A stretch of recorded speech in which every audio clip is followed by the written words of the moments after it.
Oh, hello, this is Tak Chung from Walk with Tak. Welcome to my YouTube channel. If you enjoyed this video, please like, subscribe, and share. If you have any question, please feel free to write to me at walkwithtak@gmail.com about any videos that I've posted in the past as well as today's video. If you have any videos that you would like me to make, please let me know. I'm looking forward to hearing from you.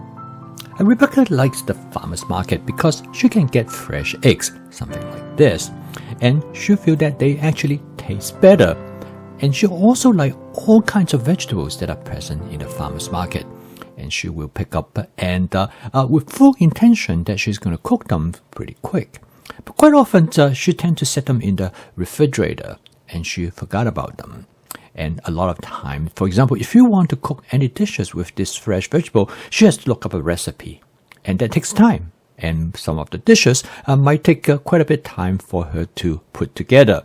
And so consequently, quite often she was not able to make full use of the fresh vegetable that she obtained from the farmer's market. Now, in my case, I recently received these eggs from my neighbor. They raise chickens, so they always provide me with some fresh egg. And this vegetable I actually got from my friend Ryan, and he actually grew quite a bit of vegetables, and he just brought this to me last night. Now, in order to make use of this fresh eggs, fresh produce, it is sometimes challenging. You have to know what to do with them really quickly. And in this video, I'm going to show you why the fast cooking system is ideal for this kind of situations.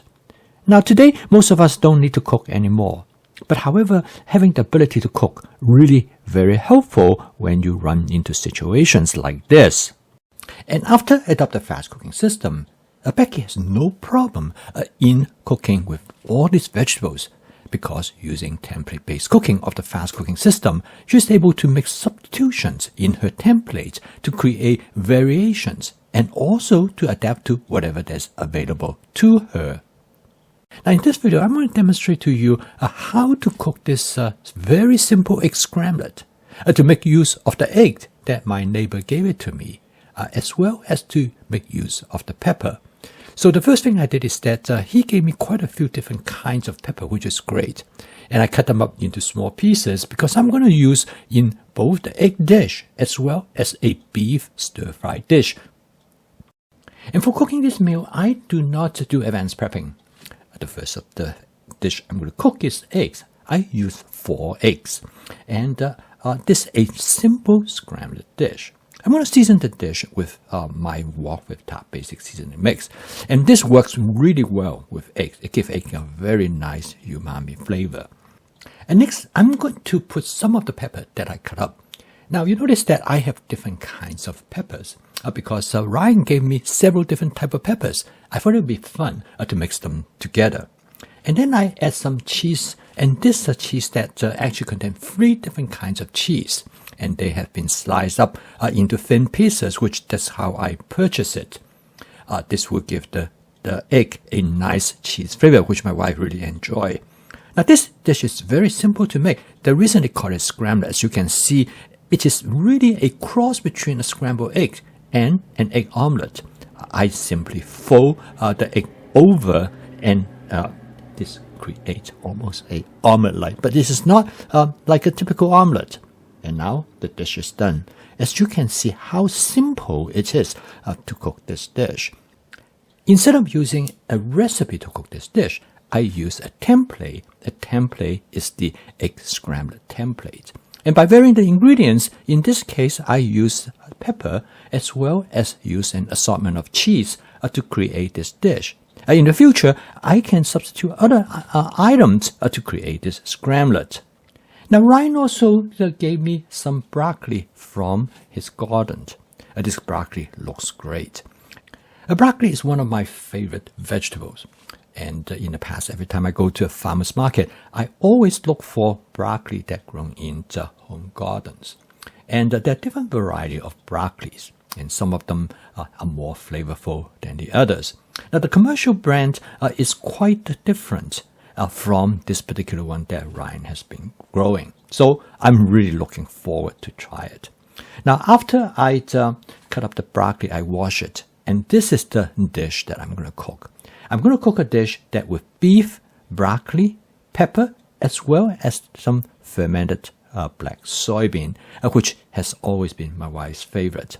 This is a very well-known Chinese dish. Sometimes they call it pepper beef because of the pepper in it. But of course, you can make substitutions and create the type of version that you want. And in this case, I'm going to include some broccoli as well.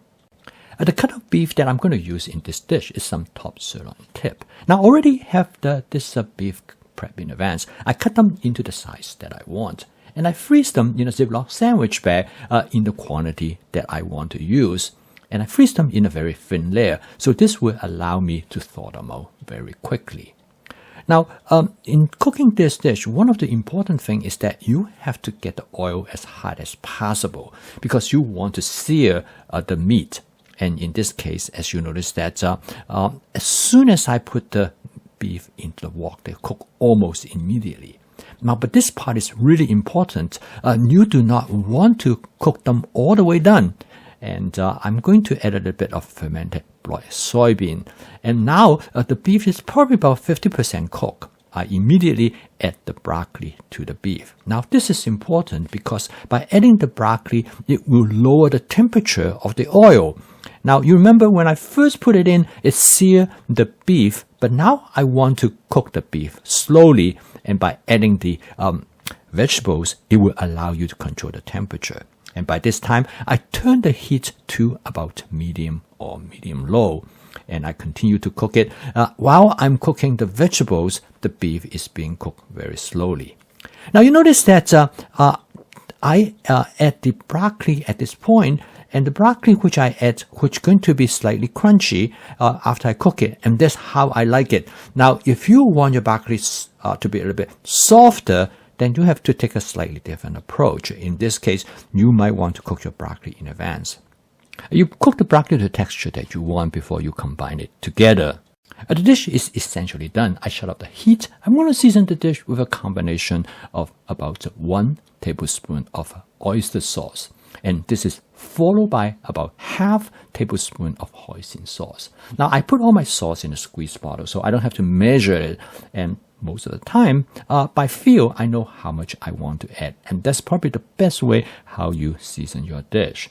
Okay, now the dish is almost done. And I'm going to add just a small amount of water. And this will allow me to create a light sauce.